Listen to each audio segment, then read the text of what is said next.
আমরা জাতীয়তাবাদী যুবদল ঢাকা মহানগর উত্তর নেতৃবৃন্দ সহ সকল নেতৃবৃন্দকে দায়িত্ব পালন করার জন্য বিনীত অনুরোধ জানাচ্ছে।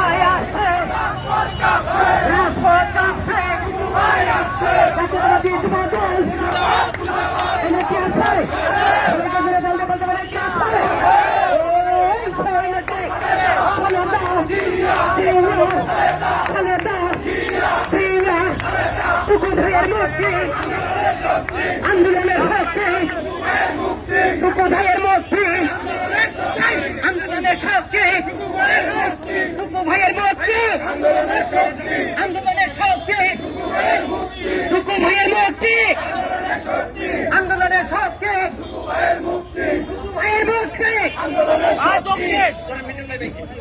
দল আছে, দল আছে।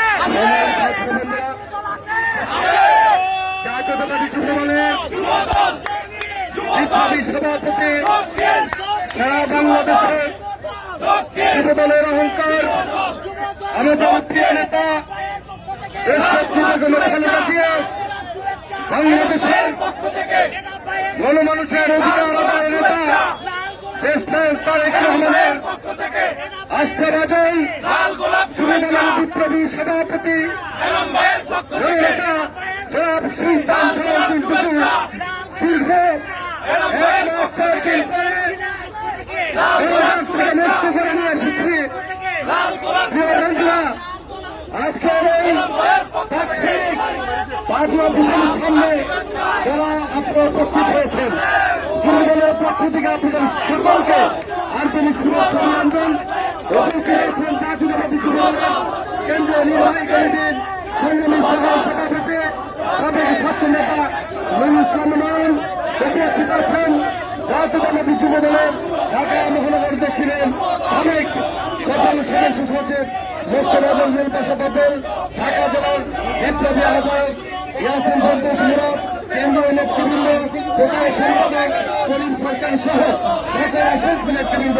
প্রিয় ভাইয়েরা, আমরা আজকে জাতীয়তাবাদী যুবদলের বিপ্লবী সভাপতি যুবদলের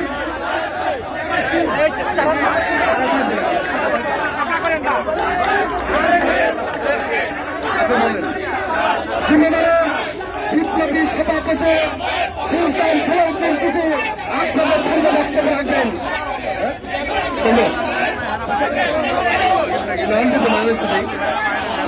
বক্তব্য রাখবেন জাতীয়তাবাদী যুবদলের বিপ্লবী সহ সভাপতি জনাব মনির ইসলাম নয়ন।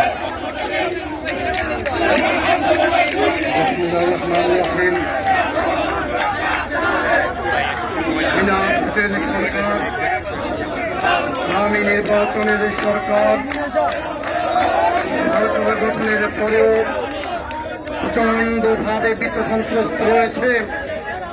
বন্ধুরা আমার, তার কারণ হচ্ছে বিএনপির ভারপ্রাপ্ত চেয়ারম্যান আমাদের সাংগঠনিক অভিভাবক একজন তারেক রহমানের নেতৃত্বে বাংলাদেশে যে সরকার বিরোধী আন্দোলন চলছে, সেই আন্দোলনে নেতৃত্ব দিয়েছেন যুবদলের সংগ্রামী সভাপতি, দলের সাবেক সফল সভাপতি, মন্দিত জননেতা, যুব আন্দোলনের যোদ্ধা সুলতান সালাউদ্দিন টুকু। বন্ধুরা আমার, সুলতান সালাউদ্দিন টুকুর নেতৃত্বকে থামিয়ে দেওয়ার জন্য এই সরকার সুলতান সালাউদ্দিন টুকুকে কারাগারে প্রেরণ করেছিল, কিন্তু আমরা বলতে চাই কারাগারে প্রেরণ করে সুলতান সালাউদ্দিন টুকুকে থামিয়ে দেওয়া যাবে না। আজকে সুলতান সাউদ্দিন টুকু কারাগার থেকে মুক্ত হয়ে এসেছেন। আগামী দিনে বিএনপি ভারপ্রাপ্ত চেয়ারম্যান আমাদের সাংগঠনিক নায়ক দেশের একজন তারেক রহমান বাংলাদেশকে মুক্ত করার জন্য এই স্বৈরাচার থেকে বাংলাদেশের মানুষকে গণতন্ত্রের স্বাদ পাইয়ে দেওয়ার জন্য নিরন্তর প্রাণপণে সংগ্রাম চালিয়ে যাচ্ছেন।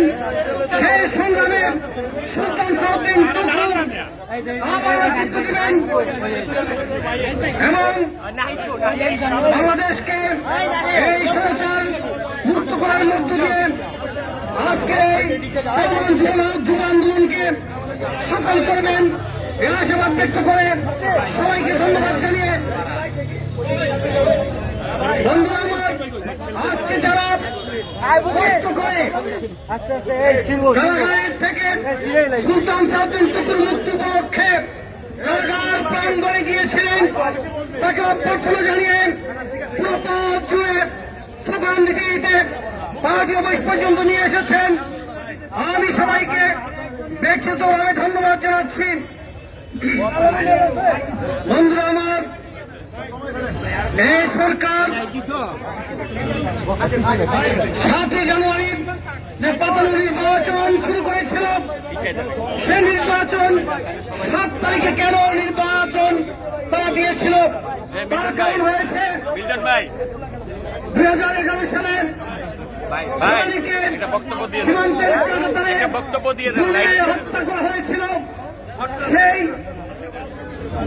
সেলানির হত্যাকারীদেরকে দায় মুক্ত করার জন্য এই সরকার 7 তারিখে নির্বাচন দিয়েছে। বন্ধুরা আমার, কিন্তু দেশের মানুষ 7 তারিখে নির্বাচনকে বয়কট করেছে, কারণ যাদের কারণে বাংলাদেশের মানুষ আর দুর্নীতির কণ্ঠ নিমজ্জিত, দুর্নীতির শিকার হয়েছে, তাদেরকে বাংলাদেশের মানুষ 7 তারিখে নির্বাচনে বর্জন করেছে। শুধু তাই নয়, যাদের কারণে বাংলাদেশের বিকাশ মাত্র 1 বছরে অর্ধেকের চেয়েও নিচে নেমে গিয়েছে, তাদেরকে বাংলাদেশের মানুষ বয়কট করেছে। বন্ধুরা আমার, আমরা বলতে চাই, আগামী দিনে বিএনপি ভারপ্রাপ্ত চেয়ারম্যান তারেক রহমানের নেতৃত্বে বাংলাদেশে যে আন্দোলন সূচিত হবে, সে আন্দোলনে সুলতান সাউদ্দিন টুকু আবার নেতৃত্ব দেবেন এবং বাংলাদেশকে আজকের এই ফেসিবাদ সরকার মুক্ত করে বাংলাদেশের মানুষকে গণতন্ত্র উপহার দিবেন এই আশাবাদ ব্যক্ত করে সবাইকে ধন্যবাদ জানিয়ে পরিশেষে আমার প্রিয় নেত্রী দেশের নেত্রী বেগম খালেদা জিয়ার মুক্তি দাবি করে, তার সুস্বাস্থ্য দাবি করে সবাইকে ধন্যবাদ জানিয়ে আমি আমার সংক্ষিপ্ত বক্তব্য শেষ করছি। খোদা হাফেজ, বাংলাদেশ জিন্দাবাদ। ধন্যবাদ। সুলতান সালাউদ্দিন টুকু প্রিয় সহযোদ্ধা সহ প্রিয় নেত্রী সমাজ সুন্দরের প্রধানমন্ত্রী দেশনেত্রী বেগম খালেদা জিয়া, আগামী বাংলাদেশের অহংকার শ্রেষ্ঠ তারেক রহমান সহ উপস্থিত যুবদলের সহযোদ্ধা বন্ধুদেরকে ধন্যবাদ জানিয়ে এখন বক্তব্য রাখবেন জনাব সুলতান সালাউদ্দিন টুকু। জনাব সুলতান সালাউদ্দিন টুকু।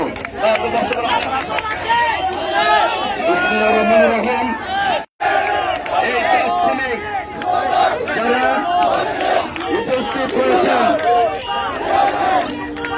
যারা জেল গেটে গিয়েছেন, সকলকে আমি আমার ব্যক্তিগত পক্ষ থেকে জাতীয়তাবাদী যুবদল কেন্দ্রীয় নির্বাহী কমিটির পক্ষ থেকে জানাই সংগ্রামী সালাম এবং শুভেচ্ছা। প্রিয় ভাইরা, একটি অনির্বাচিত অবৈধ সরকার আজকে বাংলাদেশের মানুষকে নির্যাতন নিপীড়ন করে জেলে রেখে এই বাংলাদেশকে একটি করত রাজ্য করতে চায়। প্রিয় ভাইরা, আজকে আমাদের প্রিয় নেত্রী দেশনেত্রী বেগম খালেদা জিয়া দীর্ঘদিন ধরে আজকে কারাগারে রয়েছেন গৃহবন্দী অবস্থায়। আজকে একটি ক্ষুদ্র কারাগার থেকে বৃহৎ কারাগারে এসে উপস্থিত হয়েছে। বাংলাদেশকে এই স্বৈরাচারী শেখ হাসিনার মুক্ত বাংলাদেশ করতে হবে।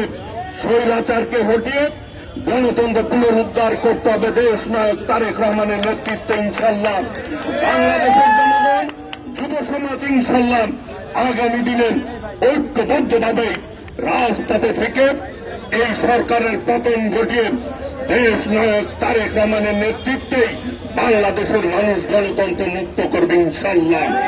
আগামী দিনে দেশ নেত্রী বেগম খালেদা জিয়া সহ সকল রাজবন্দীদের মুক্তি চাচ্ছে যুবদলের সাবেক সভাপতি সাইফুল আলম নীরবের নিঃশর্ত মুক্তি দাবি করছে। যারা এখনো কারাগারে রয়েছে সকল রাজবন্দীদের মুক্তি দাবি করে সকলকে শুভেচ্ছা জানিয়ে আগামী দিনে সকল নির্যাতন নিপীড়ন উপেক্ষা করে আমরা বিএনপির ভারপ্রাপ্ত চেয়ারম্যান দেশ নায়ক তারেক রহমানের নেতৃত্বে ইনশাল্লাহ গণতন্ত্র পুনরুদ্ধারের আন্দোলন আমরা ঐক্যবদ্ধভাবে রাজপথে থাকবো এই আশা এই প্রত্যয় ব্যক্ত করে সকলকে ধন্যবাদ জানিয়ে আমি আমার বক্তব্য শেষ করছি। খোদা হাফেজ। বাংলাদেশ জিন্দাবাদ। শহীদ রাষ্ট্রপতি জিয়াউর রহমান উমর হোক। দেশ নেত্রী বেগম খালেদা জিয়া দীর্ঘজীবী হোক। বিএনপির ভারপ্রাপ্ত চেয়ারম্যান দেশ নায়ক তারেক রহমান জিন্দাবাদ। সকলকে ধন্যবাদ। আসসালামু আলাইকুম রহমতুল্লাহ। ধন্যবাদ। নাই গেলা কোথায়? কে ধরবে কে?